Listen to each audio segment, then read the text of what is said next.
To our amazing viewers at Cheating Tales Lab, we'd love to hear, which part of the world are you joining us from? Let us know.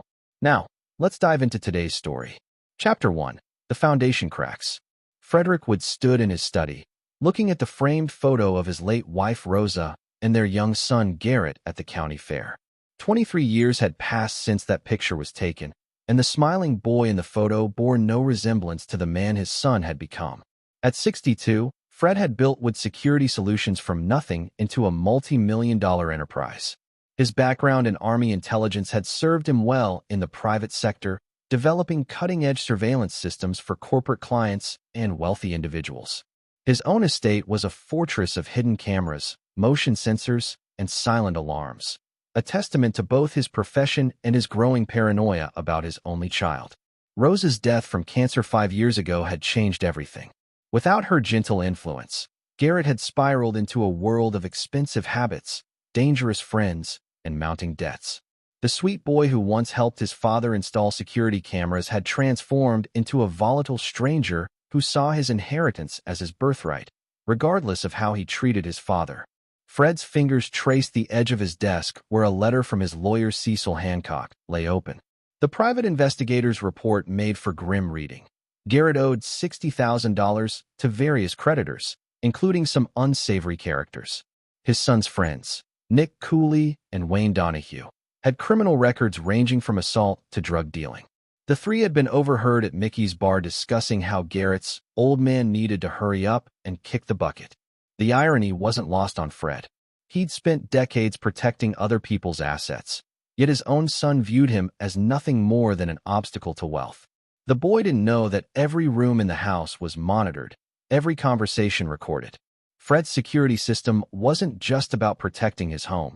It was about protecting himself from the family he'd tried so hard to hold together. That evening, Garrett stumbled through the front door at midnight, reeking of alcohol and marijuana. Fred watched from the top of the stairs as his son rifled through kitchen drawers, probably looking for cash or anything valuable he could pawn. "Looking for something, son?" Fred's voice cut through the darkness. Garrett jumped, knocking over a vase that shattered on the kitchen tiles. "Jesus, Dad, you scared me." His words were slurred, his eyes bloodshot. "I scared you." Fred descended the stairs slowly, each step deliberate. "In my own house." "Whatever, man. I just needed some water." Garrett tried to seem casual, but Fred noticed his son's hands shaking, not from fear, but from withdrawal. Fred had seen enough addicts during his military service to recognize the signs. His son wasn't just drinking and smoking pot. He was using something harder. The realization hit him like a physical blow, but he kept his expression neutral. "Your water's upstairs in your bathroom. These drawers contain silverware that belonged to your grandmother." Fred's voice remained calm, but there was steel beneath it. Garrett's face twisted with contempt. "Right, the precious family heirlooms. God forbid I touch anything in this museum you call a home." The words stung more than Fred expected. Rosa had loved that silverware, had insisted they use it for every family dinner. She'd always said it would go to Garrett and his future wife someday. "Your mother loved." "My mother's dead." Garrett exploded, spittle flying from his lips. "And you killed her just as much as the cancer did, working all the time, never being here when she needed you." Fred felt his composure crack. "I worked to provide for this family. Every long night, every dangerous assignment. It was all for you and your mother." "Bullshit. It was all for your ego, your need to be the big man with the important job." Garrett swayed on his feet, pointing an accusing finger at his father. "Well, guess what? Nobody gives a shit about Frederick Wood anymore. You're just a lonely old man sitting on a pile of money that should be mine." The conversation ended with Garrett storming upstairs, leaving Fred standing among the broken pieces of Rosa's favorite vase. But Fred's expression wasn't one of defeat, it was calculating. Every word had been recorded, filed away with months of similar outbursts. As he swept up the ceramic shards, Fred made a decision that would change everything. Tomorrow, he would call Cecil Hancock and make some changes to his will. If his son wanted to act like a stranger, then perhaps it was time to treat him like one. In his study, Fred pulled up the security footage from the evening, watching his son's performance with clinical detachment. The boy had no idea he was being recorded, no idea that his father's paranoia was actually careful preparation. Fred had spent years in intelligence, learning that information was the most valuable weapon of all. Soon, he would put that knowledge to use. Chapter 2. The Poison Spreads. 3 weeks later, the changes to Fred's will were complete, but he hadn't told Garrett yet. Instead, he'd been watching, documenting, and preparing. His son's behavior had only worsened, staying out for days, bringing Nick Cooley and Wayne Donahue to the house like he owned it, and showing increasing signs of paranoia and aggression. Fred recognized the pattern from his military days: methamphetamine addiction. The drug explained Garrett's weight loss, his violent mood swings, and his desperate need for money. His son wasn't just throwing his life away. He was becoming genuinely dangerous. The breaking point came on a Tuesday afternoon. Fred returned from a client meeting to find Nick and Wayne in his living room, rifling through his desk while Garrett acted as lookout. The 3 young men froze when they saw him, but instead of shame, Fred saw calculation in their eyes. "Gentlemen," Fred said calmly, setting down his briefcase, "I don't recall inviting you into my home." Nick Cooley, a wiry man with prison tattoos covering his arms, stood up slowly. At 26, he'd already served 2 stretches for armed robbery and had dead eyes that spoke of violence as a first resort. "Garrett said we could hang out here while you were gone. Is that so?" Fred's gaze moved to his son, noting the telltale signs of a recent high. "Garrett, perhaps you could explain why your friends are going through my personal papers." Wayne Donahue laughed, a harsh sound that echoed off the hardwood floors. Built like a linebacker with a face scarred from bar fights, Wayne dealt drugs to high school kids and had no conscience about it. "Old man, maybe you should worry less about papers and more about keeping your mouth shut." The threat hung in the air like smoke. Fred felt something cold settle in his chest. Not fear, but recognition. These weren't just petty criminals. They were predators who'd identified him as prey. "Dad, just go upstairs or something," Garrett mumbled, unable to meet his father's eyes. "We'll be done soon." "Done with what exactly?" Fred kept his voice level, but his hand moved imperceptibly closer to the silent alarm button hidden beneath his desk's edge. "Looking for the combination to your safe?" Nick said with a grin. "Garrett here seems to think his old man is hiding a fortune." Fred's blood turned to ice. The safe contained more than money. It held classified documents from his government contracts, information that could destroy lives if it fell into the wrong hands. His son had betrayed not just him, but potentially national security. "There is no safe," Fred lied smoothly. "Everything I have is in the bank." Wayne stepped closer, close enough that Fred could smell the stench of unwashed clothes and chemicals. "See, we don't believe you. Matter of fact, we think you've been holding out on your boy here. Seems kinda selfish, don't it?" Fred's mind raced through tactical options. 3 against 1, all younger, at least 2 armed. He could see the bulge of a pistol in Nick's waistband. But they were also high, sloppy, overconfident. "Garrett," Fred said quietly, "you need to think about what you're doing here." For a moment, his son's face showed a flicker of the boy he'd once been. But then Nick clapped Garrett on the shoulder, and the moment passed. "What he's doing," Nick said, "is finally growing a pair. Aren't you, G?" Garrett straightened up, puffing out his chest. "That's right. I'm tired of begging for scraps from my own father." Fred felt something die inside him, the last vestige of hope that his son might still be saved. "I see. Well, then I suppose we have nothing more to discuss." He turned to leave, but Wayne grabbed his arm. "Hold up, Pops. We ain't done talking." Fred looked down at the hand gripping his sleeve, then up at Wayne's face. When he spoke, his voice carried the authority of a man who'd interrogated enemy combatants. "Take your hand off me. Now." Something in his tone made Wayne hesitate, but Nick stepped forward. "Or what, old man?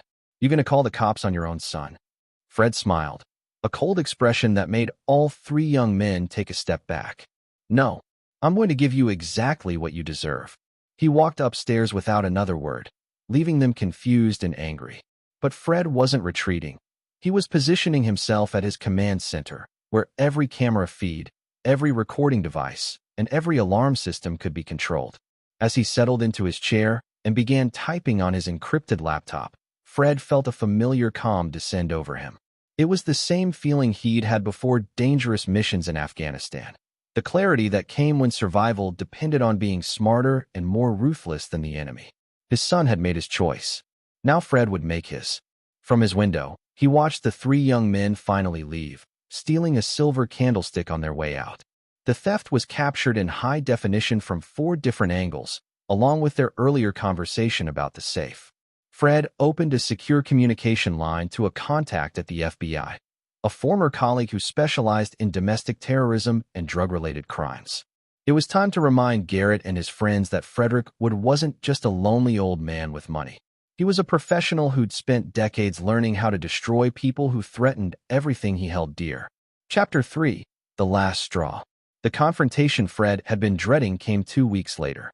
Cecil Hancock had suggested telling Garrett about the will changes in a controlled environment, but Fred knew his son well enough to predict the explosion that would follow. He prepared accordingly. The dining room had been Rosa's favorite space, where she'd insisted on family dinners even when Garrett was a sullen teenager. Now it felt like a courtroom, with Fred seated at the head of the table and Garrett slouching in his mother's chair, high on something that made his pupils dilated and his hands shake. "You wanted to talk?" Garrett's words came out too fast, clipped and aggressive. Fred set down the manila folder containing the new will. "I've made some changes to my estate planning. I thought you should know." Garrett's eyes immediately fixed on the folder. "What kind of changes?" "The kind that reflect your current priorities and behavior." Fred kept his voice neutral, clinical. "As of last month, you are no longer the beneficiary of my will." The silence stretched between them like a taut wire. Fred watched his son's face cycle through disbelief, anger, and something that might have been panic. You can't do that." Garrett's voice cracked like a teenager's. "I'm your son. This is my home, my inheritance." "This is my home," Fred corrected. "My money, my business, my choice. You've made it clear that you view me as nothing more than an obstacle to wealth you haven't earned." Garrett shot to his feet, the chair toppling backward. "You bastard. You manipulative bastard." His fists clenched as he began pacing like a caged animal. "Mom wouldn't have wanted this. Mom would have hated what you've become." The mention of Rosa hit its mark, but Fred had expected it. "Your mother would have been heartbroken to see what you've become. A drug addict, a thief, associating with criminals who threaten your own father." "I never threatened you." "No, you just stood by while your friends did." Fred's voice hardened. "While they talked about breaking into my safe, about dealing with the old man if I became a problem." Garrett's face went pale. He hadn't realized his father knew about those conversations. "Here's what's going to happen," Fred continued, standing to face his son. "You're going to get clean. You're going to cut ties with Cooley and Donahue. And you're going to earn your way back into my good graces through actions, not words. And if I don't," the question came out as a snarl, "then you'll receive exactly what you've earned. Nothing." For a moment, Fred thought he saw a flicker of his old son, scared, lost, wanting help. But then Garrett's phone buzzed with a text message, and Fred saw his son's expression shift back to cold calculation. "You think you're so smart," Garrett said quietly, "sitting up here in your fortress, watching everyone like some kind of god. But you're just a paranoid old man who doesn't understand how the world works anymore. And you think you do?" Garrett smiled, and Fred felt a chill run down his spine. There was something different in his son's eyes, a reckless desperation that spoke of a man with nothing left to lose. "I think you're about to find out what happens when you push the wrong people too far." Garrett headed for the door, then turned back. "Oh, and Dad. Nick and Wayne say hello. They're really looking forward to seeing you again soon." After his son left, Fred sat alone in the dining room where he'd shared thousands of meals with Rosa and young Garrett. The ghost of his family's laughter seemed to echo off the walls, making the current silence feel even more oppressive. But Fred wasn't paralyzed by nostalgia. He was planning. His phone rang, a call from his security company's monitoring station. "Mr. Wood, we're showing some unusual activity around your perimeter. 3 individuals have been conducting surveillance of your property for the past hour." Fred pulled up his security feeds on his tablet. There they were, Garrett, Nick, and Wayne, sitting in Nick's rusted Camaro at the end of his driveway, clearly planning something. "Thank you for the alert. No need to dispatch police. I'll handle this internally." Fred ended the call and opened another app on his tablet, one that controlled more than just cameras and alarms. His military contacts had provided him with certain enhancements to his home security system over the years. Tools that weren't exactly legal for civilian use, but were perfectly suited for someone who'd made enemies in darker corners of the world. As he watched his son and his friends drive away, Fred felt no sadness, no regret. Just cold determination. They wanted to play games with Frederick Wood? They had no idea what they were getting into. In his study, Fred opened a secure laptop and began typing messages to contacts he hadn't spoken to in years. Former intelligence operatives, private military contractors, people who owed him favors and understood that some problems required permanent solutions. His son had chosen his side. Now Fred would show him exactly why crossing a man like Frederick Wood was the last mistake he'd ever make. The war for his legacy was about to begin, and Fred intended to win it completely. Chapter 4: Blood in the Driveway. The attack came 3 nights later, just as Fred had predicted. His enhanced surveillance system had tracked Garrett, Nick, and Wayne as they spent the evening at Mickey's bar, consuming liquid courage and methamphetamine while planning their assault on the old man's fortress. Fred was ready. He'd positioned himself in his driveway at 11:47 p.m., pretending to inspect his car under the motion-activated floodlights.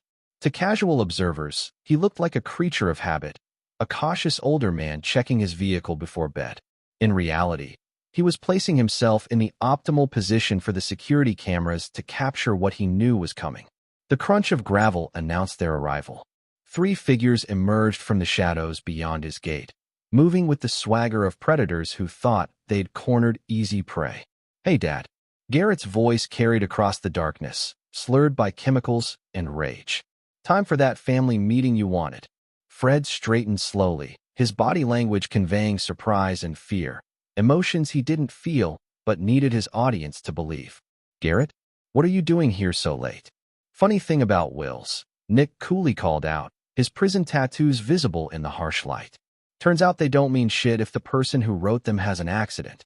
Wayne Donahue cracked his knuckles, the sound echoing off the garage walls. "Yeah, tragic how dangerous driveways can be for old folks. All those slippery surfaces."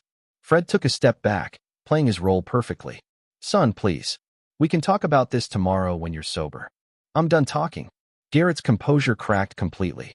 "You humiliated me. Cut me out like I'm nothing. Well, guess what, old man? I am something. I'm your worst fucking nightmare." The first blow came from behind. Wayne had circled around while Garrett distracted him with his rant. The baseball bat caught Fred in the shoulder, sending him stumbling forward into Nick's waiting fist. Fred went down hard, his cheeks splitting open on the concrete. But as he fell, he activated the device in his pocket, a trigger that would ensure everything happening was recorded not just by his visible security cameras, but by the hidden ones as well. "That's for 23 years of disappointment." Garrett screamed, kicking Fred in the ribs. "You want to know what it's like being Frederick Wood's son? It's like being a ghost in your own fucking life." Nick grabbed Fred's hair, pulling his head up. "Where's the safe combination, Pops? We can do this easy or hard." "Please," Fred gasped, blood running down his chin. "Just take what you want and leave." "What we want," Wayne said, bringing the bat down on Fred's leg, "is everything. Your money, your house, your precious reputation." Garrett kicked again, this time targeting Fred's ribs with surgical precision. "You think you're so smart with your cameras and your alarms? We disabled the main system before we came in. Nobody's watching, nobody's coming to save you." If only they knew, Fred thought through the haze of genuine pain. His visible security system had indeed been disabled, exactly as he'd programmed it to be. But the real surveillance network, the one connected to military-grade satellites and government servers, was recording everything in ultra-high definition. "My own son," Fred wheezed, playing up the injury. "How did we come to this?" "We came to this," Garrett snarled, spittle flying from his lips, "because you never loved me. You loved your work, your reputation, your control. But you never loved me." The beating continued for another 5 minutes, each blow carefully recorded by cameras they couldn't see. Nick broke Fred's jaw with a vicious uppercut. Wayne cracked 3 ribs with targeted kicks. And Garrett, his own son, stood over him and spat. "You're just an old man," Garrett sneered. "Give it up. Give us the combination, or we'll beat you to death right here in your precious driveway." Fred's vision blurred as blood pooled beneath his face. But through the pain, he managed to whisper the combination, a series of numbers that would open not his real safe, but a decoy filled with marked bills and tracking devices. "See?" Nick laughed. "Wasn't so hard after all." As they dragged him across the concrete toward the house, Fred left a trail of blood that gleamed under the floodlights. Each drop was evidence, each stain a testament to their brutality. In the house, they forced him to open the decoy safe while Nick held a gun to his head. As expected, they found the marked money, $50,000 in cash that Fred had prepared specifically for this moment. This all of it, Wayne demanded. That's everything liquid, Fred gasped. The rest is in investments, accounts you'd need legal papers to access. Garrett stuffed the money into a duffel bag, his hands shaking from adrenaline and drugs. You're pathetic. Mom would be ashamed of what a weak piece of shit you turned out to be. They left him bleeding on his living room floor, confident they'd broken more than just his bones. As their car roared away into the night, Fred lay still for another 10 minutes, waiting to be sure they were gone. Then, moving with difficulty but more strength than his performance had suggested, he crawled to the hidden panic button installed behind his couch. The signal would alert not just local police, but federal authorities who had standing orders to respond to any emergency at Frederick Wood's residence. As sirens wailed in the distance, Fred allowed himself a small smile through his swollen lips. Phase 1 was complete. Now the real show could begin. Chapter 5. The investigation begins. Chief of Police Cliff Schwartz had seen plenty of brutal assaults in his 25 years on the force, but the security footage from Frederick Wood's estate made his stomach turn. The retired intelligence officer had been beaten like a dog by his own son and 2 career criminals, and the cameras had captured every sickening moment. Jesus Christ, Detective Salvador Kane muttered, watching the video for the 3rd time. His own kid. I've got a son that age, and I can't even imagine. Schwartz paused the footage at the moment when Garrett spat on his father's bloodied face. Woods at St. Mary's Hospital. Broken jaw, 3 cracked ribs, severe concussion, and more bruises than I can count. Doctors say he's lucky to be alive. Any word from the feds? Kane asked. I heard Wood used to be government. More than used to be. I made some calls. Schwartz pulled out a classified folder that had arrived via courier that morning. Frederick Wood isn't just some retired desk jockey. Guy was Army intelligence, deep black operations in Afghanistan and Iraq. After he left the service, he's consulted on domestic terrorism cases for the FBI. Kane whistled low.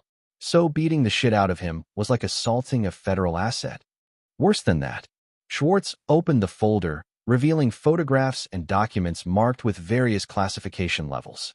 According to this, Wood's been working with the Department of Homeland Security to identify domestic terror cells. He's got enemies, foreign agents, cartel members, white supremacist groups who'd love to get their hands on him. You think this was more than just a family dispute? Before Schwartz could answer, his phone rang. The caller ID showed a blocked number, but he recognized the voice immediately. FBI Deputy Director Adrian Oliver, a woman whose calls usually meant someone's world was about to change. Chief Schwartz, I trust you've reviewed the materials we sent. Yes, ma'am. Mr. Wood's background is extensive. That's a diplomatic way of putting it. Frederick Wood has been involved in operations that saved American lives and prevented terrorist attacks on U.S. soil. The men who attacked him aren't just common criminals. They're a direct threat to national security. Kane leaned closer to hear the conversation. How's that, ma'am? Detective Kane, I presume? Mr. Wood's home contains classified materials related to ongoing federal investigations. The attackers were clearly searching for something specific. They forced him to open a safe. Schwartz felt pieces clicking into place. That's why they didn't just rob him and run. They were after intelligence. Precisely. And I'm afraid this goes deeper than a simple assault. We have reason to believe Mr. Wood's son has been compromised by hostile actors. The room fell silent. Kane was the first to speak. You're saying Garrett Wood is working with foreign agents? I'm saying Garrett Wood is a drug addict with massive debts who's been befriended by people with very specific interests in his father's work. Whether he knows he's being manipulated is irrelevant. The result is the same. Schwartz studied the security footage again, this time looking for details he'd missed. The 2 friends, Nick Cooley and Wayne Donahue. They're not just random criminals, are they? Wayne Donahue has been flagged by the DEA as a potential asset for a methamphetamine trafficking operation with ties to Mexican cartels. Nick Cooley served time with several individuals currently under federal surveillance for domestic terrorism. Neither man should have access to Frederick Wood or his home. King grabbed his notepad, scribbling furiously. So what's our play here? Standard assault charges won't be enough if this is really about national security. Your play, Oliver said, is to let federal authorities handle this from here. We'll be taking over the investigation within the hour. Wait a minute, Schwartz interrupted. This happened in my jurisdiction. That man was nearly killed in my town. Chief, I appreciate your concern for Mr. Wood, but this is bigger than local law enforcement can handle. We need to determine exactly what information was compromised and whether there are other cells planning similar operations. After the call ended, Schwartz and Kane sat in stunned silence. What had seemed like a horrific but straightforward assault had transformed into something far more complex and dangerous. You ever get the feeling we're missing something? Kane asked. Schwartz studied the paused video again, focusing on Frederick Wood's face during the beating. Despite the obvious pain and blood, there was something in the man's eyes. Not fear, but calculation. Yeah, he said slowly. I get the feeling Frederick Wood is a lot more dangerous than these idiots realized. At St. Mary's Hospital, Fred lay in his bed listening to the controlled chaos outside his room. Federal agents, local detectives, and hospital security were all trying to coordinate the investigation into his assault. Through his bandages and pain medication, he allowed himself a moment of satisfaction. Everything was proceeding exactly as planned. His phone buzzed with a secure message from an encrypted account. Package delivered. Tracking active. Awaiting further instructions.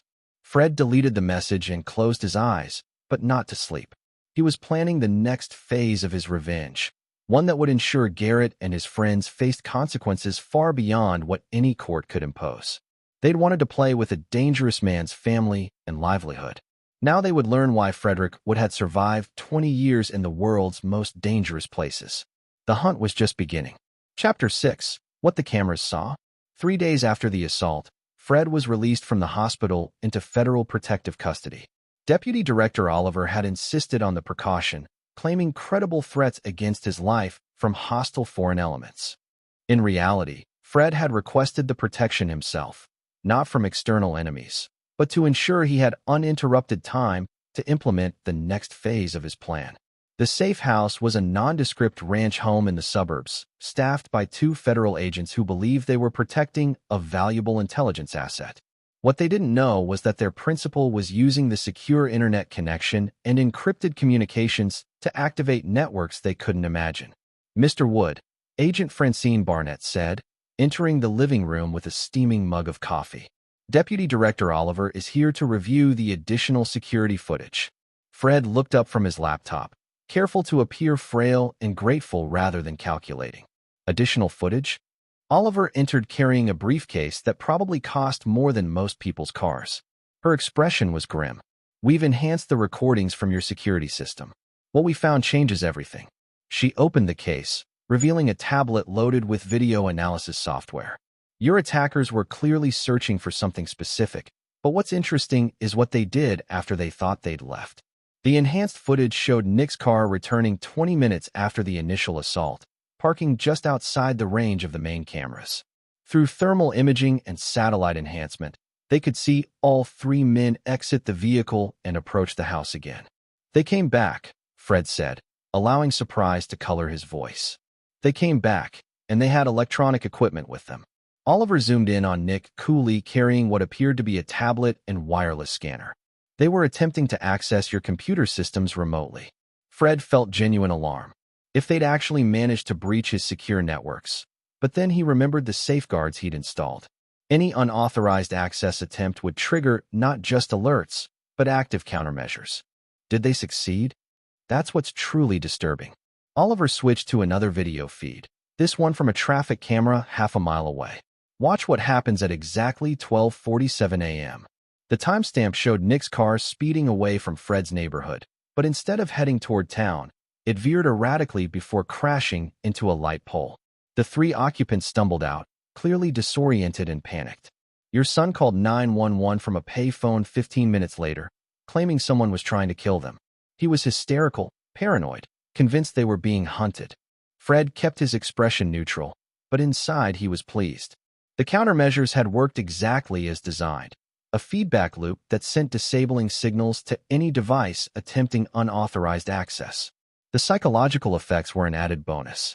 Hunted by whom? That's what we need to determine. All three men were found the next morning hiding in an abandoned warehouse, suffering from what the EMTs described as severe paranoia and auditory hallucinations. Oliver closed the tablet. "Mr. Wood, what exactly is on your computer systems?" Fred met her gaze steadily. "Classified materials related to my consulting work. Personnel files, operational details, financial records of suspected terrorist organizations. Nothing that should cause psychological symptoms. Unless someone didn't want that information accessed," Agent Barnett suggested. "Could there be a hostile surveillance system monitoring your property?" Fred pretended to consider this. "It's possible. I've made enemies over the years, people who might have invested in sophisticated countermeasures." What he didn't mention was that he designed those countermeasures himself, using technology acquired through his government contacts. The same systems that protected classified military installations now guarded his home network. Oliver's phone buzzed with an encrypted message. She read it quickly, her expression growing darker. "Mr. Wood, I need to ask you about your financial arrangements." "What kind of arrangements?" "We've been monitoring the cash your attackers stole. It's all marked bills, equipped with RFID tracking devices. Very sophisticated surveillance tools, the kind usually reserved for federal investigations." Fred allowed confusion to cross his face. "I keep emergency cash in my safe, but I've never had it specially marked. These bills were treated with a tracking compound that's only available to law enforcement and intelligence agencies. They can be monitored in real time from anywhere in the world." The truth was simpler than Oliver suspected. Fred had prepared the marked bills himself, using contacts from his government days to acquire the necessary materials. But he couldn't reveal that without exposing his larger plan. "Where are they now?" he asked.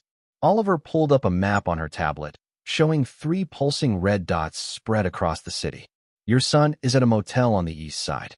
Cooley and Donahue are at separate locations, an apartment complex and what appears to be a drug house. They split up the money. More than that, they're buying weapons. High-end military hardware from suppliers we've been tracking for months." Oliver's voice carried a note of admiration. "Mr. Wood, someone set up an incredibly sophisticated trap. These men think they're being hunted, so they're arming themselves for war. But every purchase, every movement, every contact is being monitored and recorded." Fred felt a moment of pride. His plan was working better than he'd dared hope.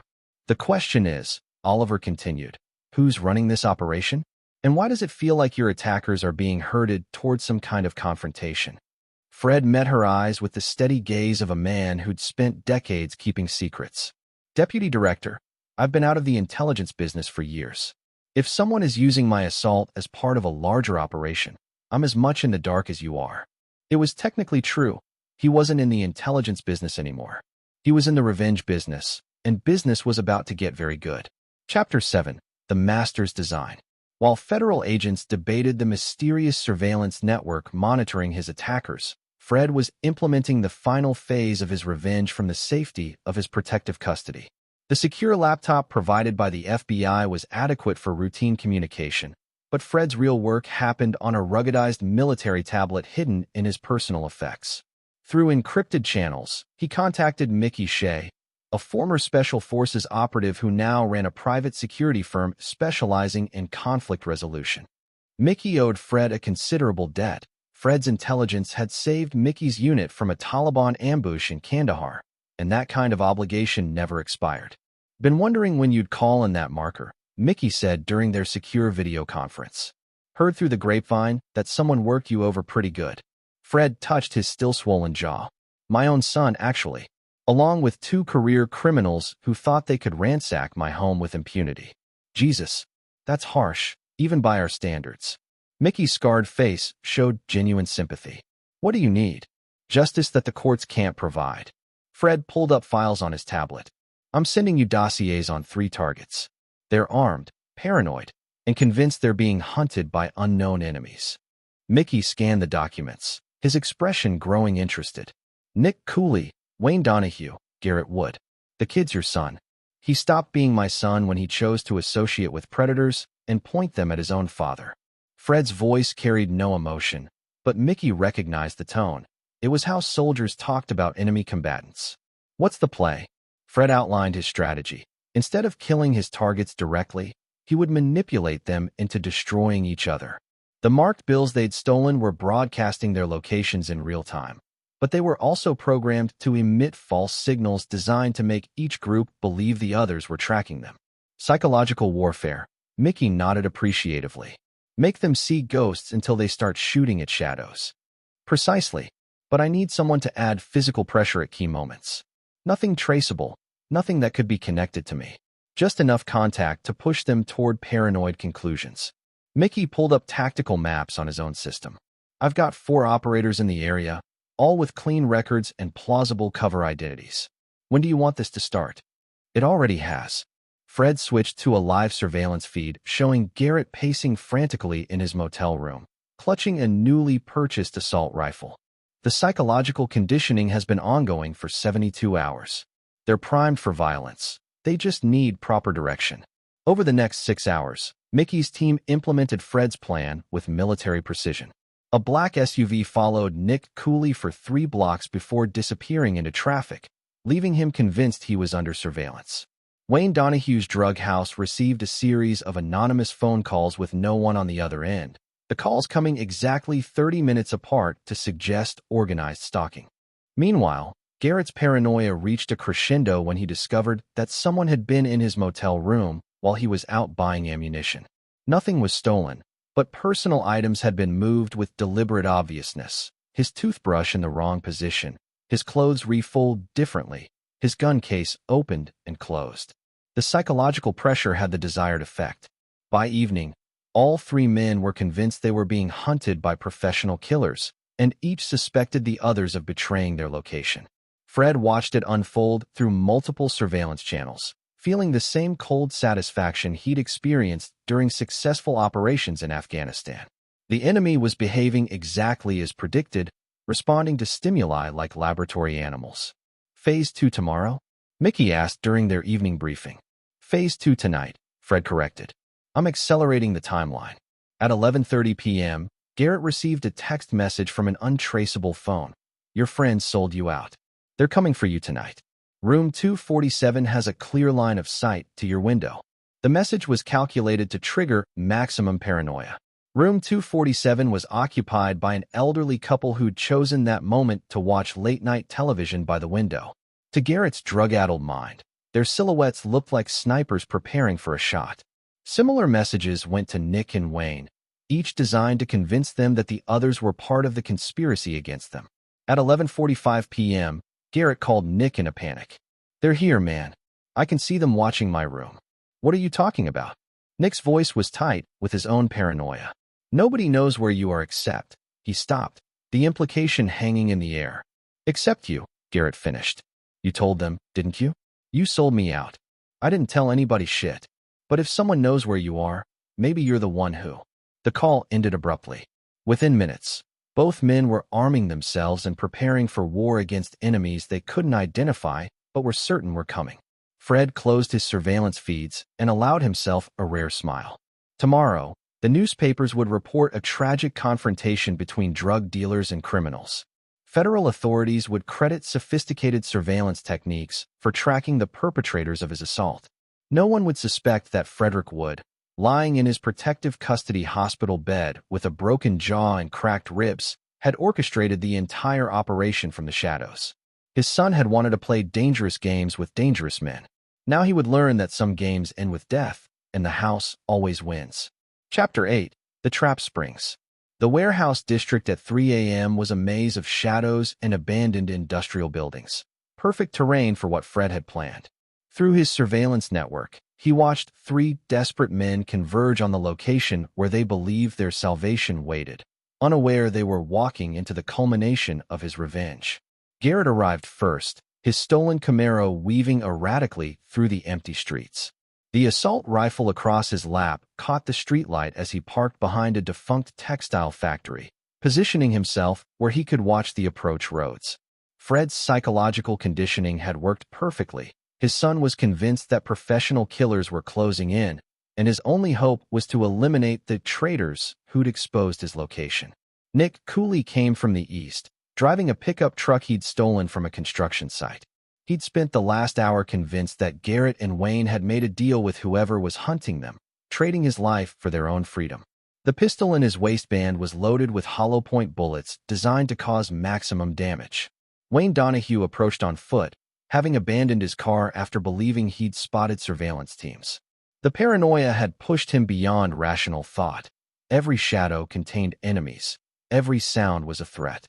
The shotgun slung across his back was stolen from the same sporting goods store where they'd purchased their initial weapons. Fred monitored their positions through thermal imaging and satellite feeds, orchestrating their final confrontation like a conductor leading a symphony of destruction. Each man believed he was the hunter, unaware that he was actually prey in a trap decades in the making. At 3:17 a.m., Garrett's phone received the message that would trigger everything. They're both here. Warehouse C7. Come alone or die. Similar messages went to Nick and Wayne, each tailored to their specific fears and paranoia. Within minutes, all three were moving toward the same abandoned building, convinced they were about to ambush the others. The warehouse had been prepared by Mickey's team with subtle modifications, blocked exits that appeared accidental, strategically placed lighting that would create confusing shadows, and acoustic properties that would make it difficult to determine the direction of gunfire. Garrett entered through the main loading dock, his rifle trained on every corner. Nick, Wayne, I know you're here. Come out and face me like men. His voice echoed off concrete walls, creating multiple sound sources that made his position unclear to anyone listening. Nick, entering from the north side, heard the challenge and interpreted it as confirmation of his worst fears. You fucking traitor, Nick shouted back, his pistol sweeping across the darkness. You think you can set me up? I know who you really work for. The confusion was perfect. Each man heard threats and accusations that confirmed their paranoid beliefs. Wayne, positioned on the upper floor, watched muzzle flashes below and assumed he was being surrounded by a coordinated assault team. Fred watched through infrared cameras as the three figures moved through the warehouse like pieces on a chessboard, each convinced they were fighting for survival against overwhelming odds. The psychological manipulation had transformed them into animals, operating on instinct and fear rather than reason. The first shot came at 3:24 a.m. Nick, seeing movement in his peripheral vision, fired 3 rounds at what he thought was an enemy position. The bullets struck concrete and metal, creating sparks that illuminated Garrett's face for a split second. There, I see you. Garrett opened fire with the assault rifle, sending a burst of automatic fire toward Nick's location. The muzzle flash revealed his position to Wayne, who responded with both barrels of his shotgun. What followed was exactly what Fred had orchestrated. A 3-way gunfight between desperate, paranoid men who no longer recognized each other as allies. Each believed he was fighting trained assassins sent to eliminate him, and that belief made them far more dangerous than they'd ever been as simple criminals. The battle lasted 17 minutes. When it was over, all three were down. Nick and Wayne dead from multiple gunshot wounds. Garrett critically injured but still breathing. Police and federal agents arrived exactly on schedule, having been tipped off by an anonymous call reporting gunfire at the warehouse. They found a scene that supported the official narrative. 3 criminals had turned on each other in a dispute over stolen money, resulting in a shootout that eliminated a domestic terrorism threat. Chief Schwartz surveyed the carnage with Detective Kane, both men struggling to process what they were seeing. Jesus Christ, Kane muttered. It's like they were trying to kill each other. Look at the positioning, Schwartz said, studying the bodies. They had clear shots at the exits, but they stayed and fought. Why wouldn't they just run? Agent Barnett approached with a tablet showing the crime scene analysis. We found evidence of methamphetamine use in all 3 subjects. Combined with extreme paranoia and sleep deprivation, it's consistent with drug-induced psychosis. The explanation satisfied everyone except Fred, who watched the aftermath through secure feeds from his hospital bed. The official report would credit federal surveillance techniques with tracking the criminals to their final confrontation. No one would question why 3 men with every reason to flee had instead chosen to fight to the death in an abandoned warehouse. Garrett survived the shooting but was left paralyzed from the waist down, facing federal charges for assault on a government asset, weapons trafficking, and domestic terrorism. He would spend the rest of his life in a wheelchair, wondering why his friends had betrayed him and never understanding that his father had orchestrated his destruction from the beginning.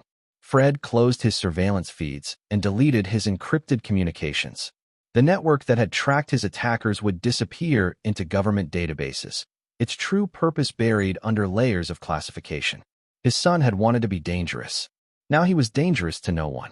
Chapter 9. The Reckoning. 6 months later, Frederick Wood stood in the courthouse lobby, watching his son being wheeled away in shackles after receiving a 30-year federal sentence for domestic terrorism. Garrett's face showed no recognition, no remorse, just the hollow stare of a man whose mind had shattered under the weight of paranoia and guilt. The trial had been a masterpiece of misdirection. Federal prosecutors painted a picture of drug-addled criminals who'd targeted a retired intelligence officer, not knowing that their victim possessed the skills and connections to track them to their doom. The jury never heard about surveillance networks or psychological warfare. They saw only the security footage of a brutal assault followed by the inevitable self-destruction of violent men. Fred felt no satisfaction at his son's fate, but no regret either.